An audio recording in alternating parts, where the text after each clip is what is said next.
பார்க்க ரொம்ப பெர்ஃபெக்ட்டா எண்கள் எல்லாம் பிரமாதமா இருக்கிற ஒரு பங்கு. ஆனா அதுக்குள்ள ஒரு மிகப்பெரிய டைம் பாம்ப் ஒளிஞ்சிருக்குன்னு சொன்னா உங்களால நம்ப முடியுதா? ஒரு மாயையான மதிப்பு பொறிக்குள்ள. அதாவது ஒரு வேல்யூ ட்ராப்புக்குள்ள நாம எப்படி ஈஸியா ஏமாறுறோம்னு இன்னைக்கு தெளிவா பார்க்கலாம். முதல்ல இந்த நம்பரை கொஞ்சம் கவனிங்க. 32.1%. இது இந்த நிறுவனத்தோட ரிட்டர்ன் ஆன் எக்விட்டி. இதோட ஸ்பெஷாலிட்டி என்ன தெரியுமா? உலகத்துல இருக்கிற டாப் டெக் கம்பெனிகள் கூட இந்த அளவுக்கு லாபம் சம்பாதிக்க ரொம்பவே திணறுவாங்க. ஆனா ரொம்ப பாரம்பரியமான ஒரு துறையில இருக்கிற இந்த கம்பெனி இதை ரொம்ப அசால்ட்டா செஞ்சு காட்டியிருக்கு. அடுத்து இந்த நம்பரை பாருங்க. வெறும் 0.18. இதுதான் அவங்களோட கடன் விகிதம். நீங்க நம்புவீங்களோ மாட்டீங்களோ, கொஞ்ச வருஷத்துக்கு முன்னாடி இவங்களோட கடன் விகிதம் 6.4ன்னு ரொம்ப ஆபத்தான, கிட்டத்தட்ட திவாழாகிற நிலைமையில இருந்துச்சு. ஆனா இப்போ அப்படியே தலைகீழா மாறி கடனே இல்லாத ஒரு பிரம்மாண்டமான நிலைமைக்கு வந்திருக்காங்க. விஷயம் இதோட முடியல. இங்கதான் மெயின் பிக்சரே இருக்கு. இவ்ளோ லாபம் சம்பாதிக்கிற இந்த பங்கு இப்போ மார்க்கெட்ல வெறும் 5x PE மல்டிபிள்ல ட்ரேட் ஆகுது. அதாவது நம்ப முடியாத அளவுக்கு ரொம்ப ரொம்ப சீப்பா மலிவா கிடைக்குது. இப்போ கண்டிப்பா உங்க மைண்ட்ல ஒரு கேள்வி வந்திருக்கும், கரெக்டா? லாபம் இவ்ளோ சூப்பரா இருக்கு, கடனும் இல்ல, விலையும் ரொம்ப மலிவு.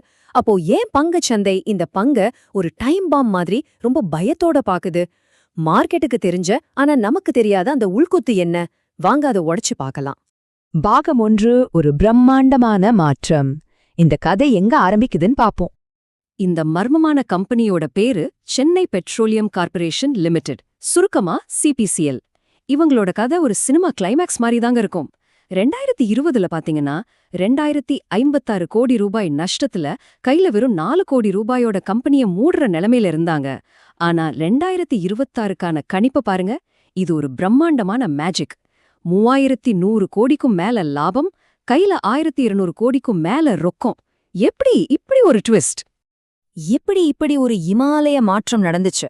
இதுக்கான முதல் காரணம் இவங்களோட அபாரமான செயல்பாட்டு திறன். அதாவது தங்களோட அதிகபட்ச திறனையும் தாண்டி 112% அதிகமா வேலை செஞ்சு மிஷின்களை எப்படி முழுமையா எஃபெக்டிவா பயன்படுத்தணும்னு இவங்க நிர்வாகம் நிரூபிச்சிருக்காங்க. இதுக்கு நடுவுல அவங்களுக்கு கிடைச்ச இன்னொரு ஜாக்பாட் என்னன்னா, சர்வதேச அரசியல்ல ஏற்பட்ட மாற்றங்கள். இது சரியா பயன்படுத்தி ரஷ்யா கிட்ட இருந்து தங்களுக்கு தேவையான சுமார் 19% கச்சா எண்ணெயை ரொம்ப ரொம்ப குறைஞ்ச விலைக்கு வாங்கினாங்க. இந்த ஒரு விஷயம் அவங்க லாபத்தை அப்படியே பல மடங்கு எகிற வச்சது. பாகம் 2, மிக முக்கிய அளவுகோல். இங்கேதான் நாம எல்லாரும் கவனிக்க வேண்டிய ஒரு பெரிய ட்விஸ்ட் இருக்கு. ஆனா கொஞ்சம் பொறுங்க. இதுவரைக்கும் நாம பார்த்தது நாணயத்தோட ஒரு பக்கம்தான். இனிமே நான் சொல்ல போற விஷயம் இந்த கம்பெனியை பத்தின உங்க ஒட்டுமொத்த பார்வையும் அப்படியே மாத்த போகுது. இந்த ரகசியம் உங்களுக்கு முன்னாடியே தெரியுமா, இல்ல புதுசா இருக்கான்னு கீழே கமெண்ட்ல சொல்லுங்க. நாங்க ஒவ்வொரு கமெண்ட்டையும் நிஜமாவே படிப்போம். அப்படியே இந்த விளக்கம் உங்களுக்கு பிடிச்சிருந்தா மறக்காம அந்த லைக் பட்டனை இப்பவே தட்டி விடுங்க. இந்த ஒட்டுமொத்த கதையும் மாத்திர அந்த ரகசியத்தோட பேரு GRM, அதாவது கிராஸ் ரிஃபைனிங் மார்ஜின். சிம்பிளா சொல்லணும்னா, ஒரு பேரல் கச்சா எண்ணெயை சுத்திகரிச்சு பெட்ரோலியம் பொருட்களா விற்கும்போது கிடைக்கிற லாபம். இதுதான் உண்மையான ட்விஸ்ட். இந்த கம்பெனியோட லாபம் நஷ்டம் எல்லாமே அவங்க நிர்வாகத்தோட திறமையில இல்ல, சர்வதேச சந்தையில முடிவாகிற இந்த GRM கையில தான் முழுசா இருக்கு. இது எந்த அளவுக்கு உண்மைன்னு இந்த எண்களை பார்த்தா உங்களுக்கு புரியும். GRM $13.75 இருந்தப்போ நிறுவனம் பல ஆயிரம் கோடி லாபம் சம்பாதிச்சு கடனே இல்லாத நிலைமைக்கு மாறுச்சு. எல்லாரும் கொண்டாடினாங்க. ஆனா அதே GRM $4.22 கீழே இறங்குனப்போ மொத்த லாபமும் காணாம போயிடுச்சு. ஒரு சின்ன மாற்றம் பில்லியன் கணக்குல லாபத்தையும் கொடுக்கும், அதே லாபத்தை அப்படியே ஜீரோவுக்கும் கொண்டு போகும். இதுதாங்க ரியாலிட்டி. ஏன் இப்படி நடக்குதுன்னு யோசிக்கிறீங்களா? இவங்களோட மொத்த செலவுல கிட்டத்தட்ட 90% கச்சா எண்ணெய் வாங்கறதுக்கு மட்டுமே போகுது. யோசிச்சு பாருங்க. ஊழியர்களுக்கான சம்பளம் வெறும் 0.9% தான். அதனால மார்க்கெட்ல கச்சா எண்ணெய் விலை கொஞ்சமா மாறினா கூட இவங்க லாபம் பெரிய அளவுல ஆட்டம் கண்டுடும்.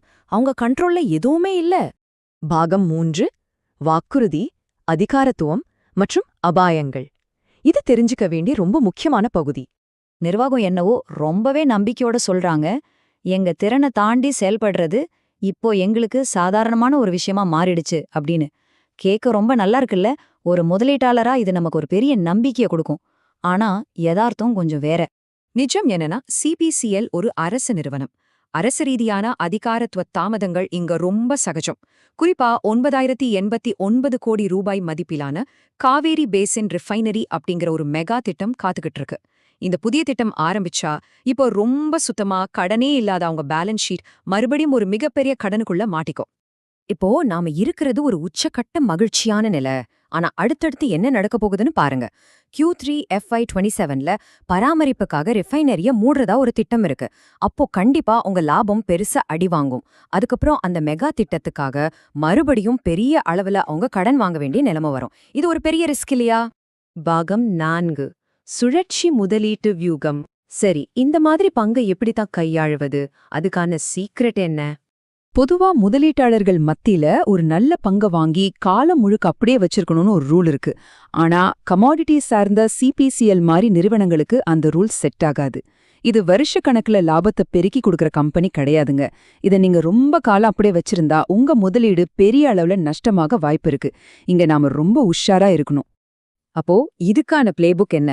ஸ்டெப் 1, மார்க்கெட் ரொம்ப மோசமா இருக்கிறப்போ, அதாவது GRM $6க்கு கீழே போறப்போ பொறுமையா காத்துருங்க. ஸ்டெப் 2, பங்கு விலை அதோட புக் வேல்யூ பக்கத்துல வரும்போது மெதுவா வாங்க ஆரம்பிங்க.